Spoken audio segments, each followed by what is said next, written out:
Well, good afternoon, Central Georgia. We just received the newest update from the National Hurricane Center in regards to Hurricane Humberto and Tropical Depression 9. So there's a lot of new stuff, especially with Hurricane Humberto, as it is now a Category 5 hurricane, the second Category 5 hurricane this season.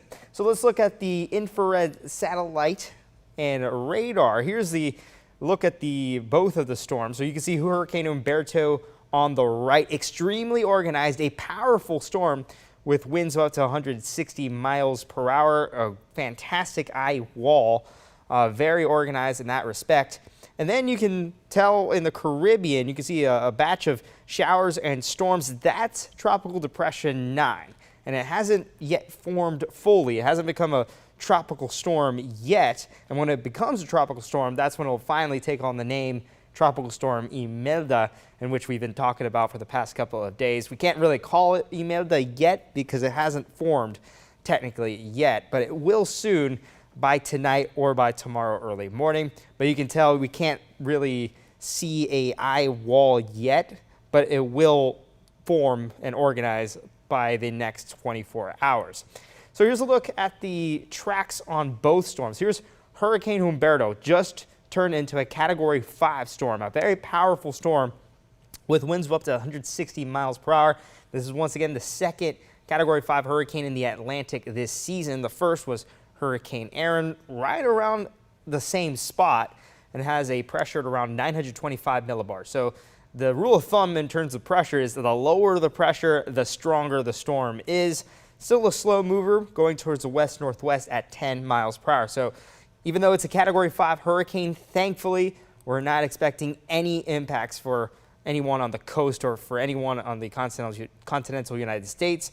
And with the new track from the National Hurricane Center, it now has all of this storm completely missing the island of Bermuda, but they could see potentially some tropical storm force winds and some rip currents, very similar to the impacts that was given to Bermuda from Hurricane Gabrielle. So looking more in depth in Hurricane Humberto's path and projected intensity, going to continue to have Category 5 strength for the next day, and then by Sunday evening, Sunday afternoon, should be once again a Category 4 storm as it encounters a little bit more wind shear. By Tuesday, 3 in the morning, it should go back to a Category 3 storm with winds of up to 130 miles per hour. That's when it should pass the island of Bermuda towards the west of the island. Then by Wednesday afternoon, should be a Category 2 storm, eventually weakening as it gets into cooler water. Once again, you can notice the cone, the path, not even close towards the eastern coast. So we're not worried at all about Humberto, but Humberto's path can really influence the forecast for Imelda. This is something that we've been saying for the past couple of hours. So here's Tropical Depression 9. This is the one that we're keeping a close eye on. And it's still, once again, a tropical depression, has winds of up to 35 miles per hour, pressure around 1,000 millibars, so way higher than what Humberto has right now. And I called Humberto a slow mover. Well, Tropical Depression 9 is even slower at 5 miles per hour, moving towards the northwest. So it's moving at a snail's pace in terms of tropical terminology. And it's expected to become a tropical storm by later tonight or by early tomorrow morning. So once it becomes a tropical storm, once it has winds of up to 40 miles per hour, that's when we'll finally have the name Imelda. With the path, it will move slowly towards the north through portions of the Bahamas. So the Bahamas, as of right now, have already warnings in place, tropical storm warnings, in which they're expecting tropical storm force winds of up to 40 miles per hour. So I'll get to that later in the next graphic. By Monday, getting close to the Floridian coast. By Tuesday, should become a hurricane, a Category 1 hurricane, with winds of up to 130 miles per hour. Now, we've been talking about the large amount of uncertainty in regards to this storm and the path, and whether it'll make landfall in the Carolinas, whether it'll make landfall on the Georgia coast.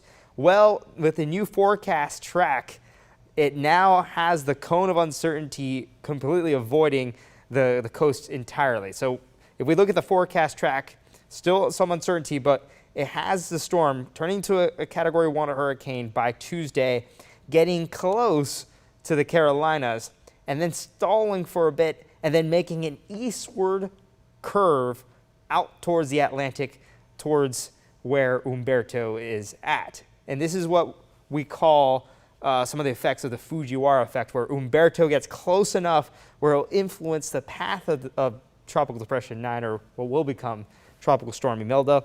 It will influence the path where it will pull it out of our neck of the woods. So very promising so far. I mentioned tropical storm warnings and watches. Here are the warnings. Most of the Bahamas are under a tropical storm warning, meaning that it's guaranteed that they'll see winds of up to 40 to 74 miles per hour. Terms of the watches, parts of the Floridian coast are under a tropical storm watch. So what does this mean? A watch means that it's not guaranteed that they could see winds, but it is very possible that they could have winds of up to 40 miles per hour. So north of Palm Beach all the way to Volusia County in Florida, they're under a tropical storm watch. And I expect more places to be under a tropical storm watch or warning very soon. Let's look at the models. Here's the GFS model. And in terms of the models, this is the spaghetti models. This is all the different model groups at one graphic. And you can see with the GFS, most of the models, once again, follows what the path from the National Hurricane Center has given us. And it has this, once again, being steered away from us. Still seeing 1 to 4 models having this make a landfall in South Carolina or potentially in Georgia. But once again, that's the outlier. The majority of these models have it steered away from us. The Euro is indicating a little bit more towards a potential landfall, especially in the Carolinas. So we see half of the models in terms of the Euro having it still come through the Carolinas or potentially the coastal parts of Georgia. But we also see half of the other models being steered away from our neck of the woods. So what we're seeing is that the majority of these models, combined with the Euro and the GFS, has the storm being steered away from us. So it's looking more and more likely. We're gaining a little bit more confidence. Of course, there's still some uncertainty. We would love to see all these models in agreement that it will not impact us at all. Here's a look at the future view. So as I mentioned, the storm as of right now, Tropical Depression 9, still disorganized, but by later tonight, tomorrow morning, you can see a circulation once it goes through the Bahamas. That's the eye wall forming. And then you can see it become more organized, moving through the Bahamas, moving at a snail's pace. And then you can see some of the outer bands providing some rain and winds towards the Floridian coast. Some of the outer bands even reach the Carolinas and Georgia by Monday afternoon, even though the eye is still near the Bahamas. By Tuesday, that's when it will finally get closer towards us. But the future view has this storm a little bit towards the east as compared to some other models where it had the center of the storm come more towards the west, closer to the coast. Here's the GFS long-range model. And once again, it has this storm coming close to the coast, stalling, and then being steered towards the east, towards the Atlantic. That sort of follows the path from the National Hurricane Center. And then here's the Euro. And the Euro has almost the same thing, stalling a little bit more as compared to the GFS, but still not making landfall and being steered away from us towards the east, potentially riding the eastern coast, so still providing some impacts for North Carolina and maybe the Outer Banks in terms of rain. But the one thing that I'm seeing from both of these long-range models is that I'm not seeing any of these models indicate a potential landfall, which is amazing news.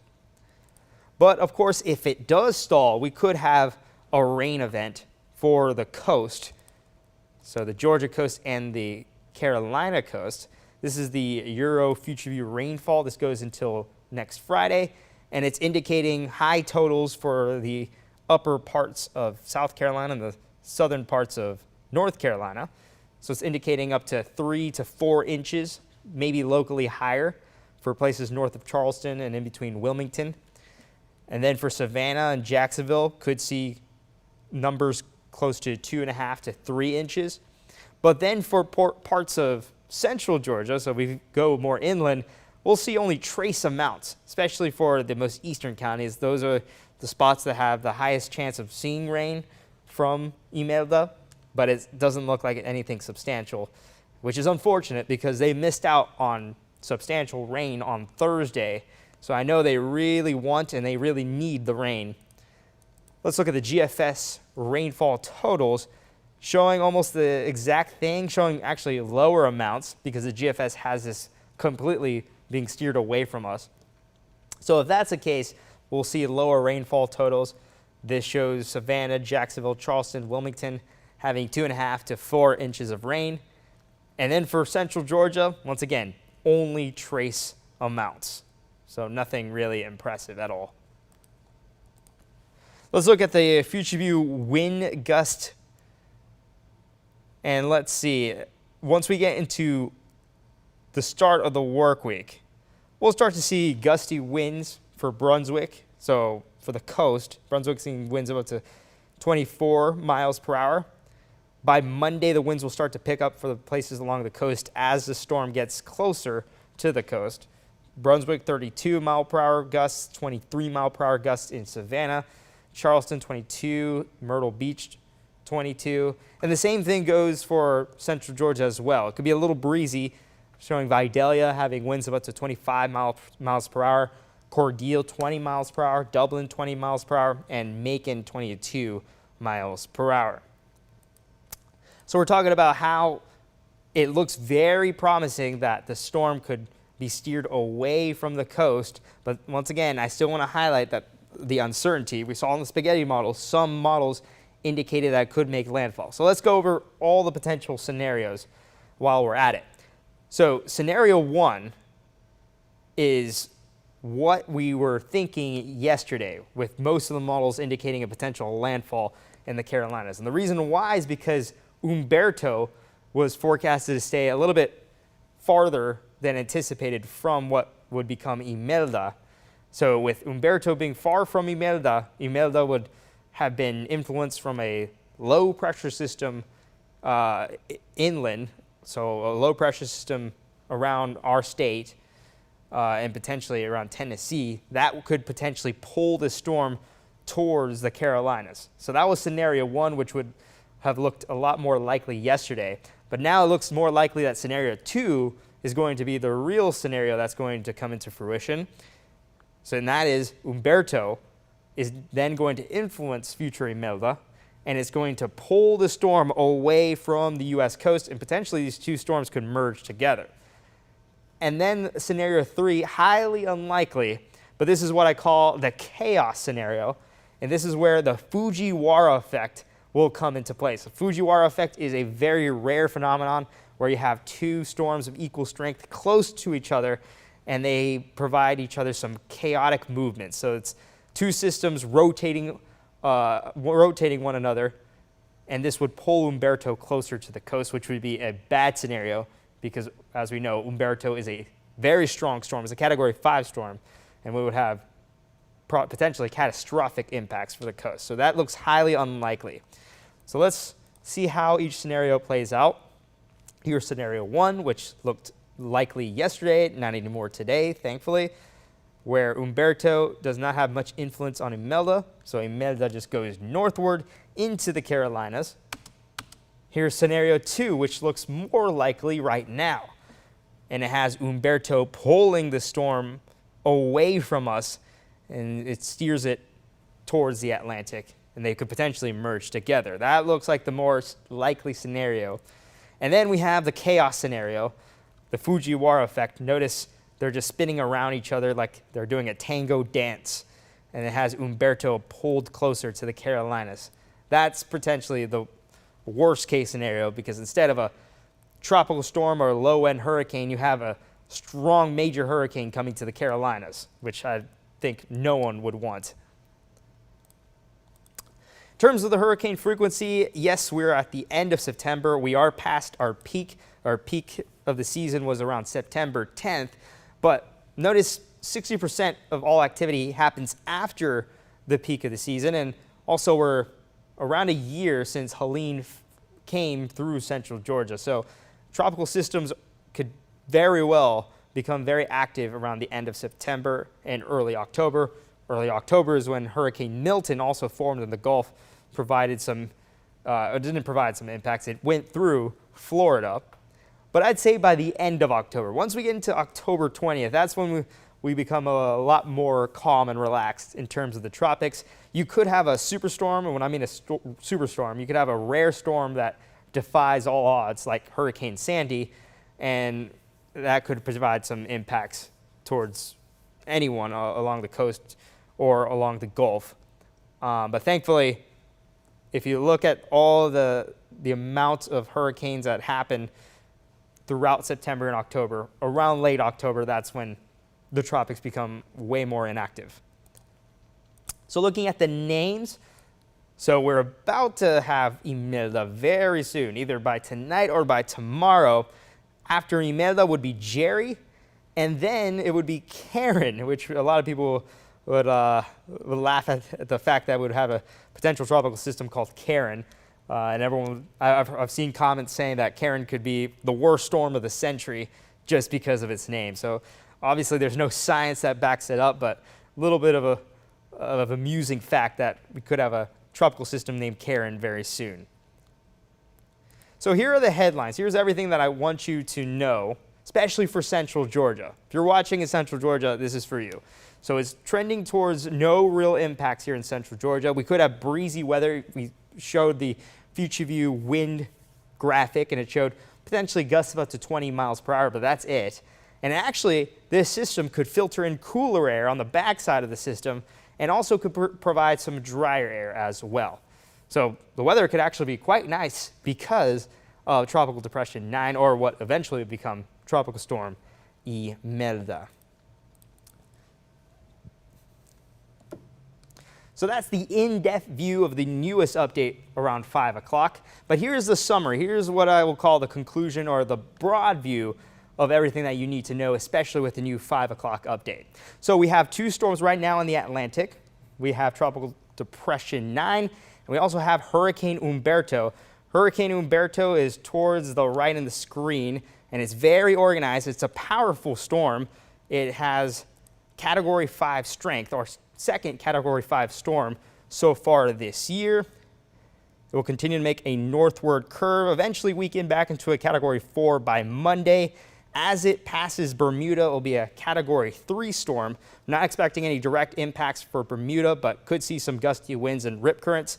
And then as it goes into cooler water, it will weaken. So other than Bermuda, we're not expecting any impacts for the coast, but it could influence the forecast for Tropical Depression 9, or what eventually will become Imelda.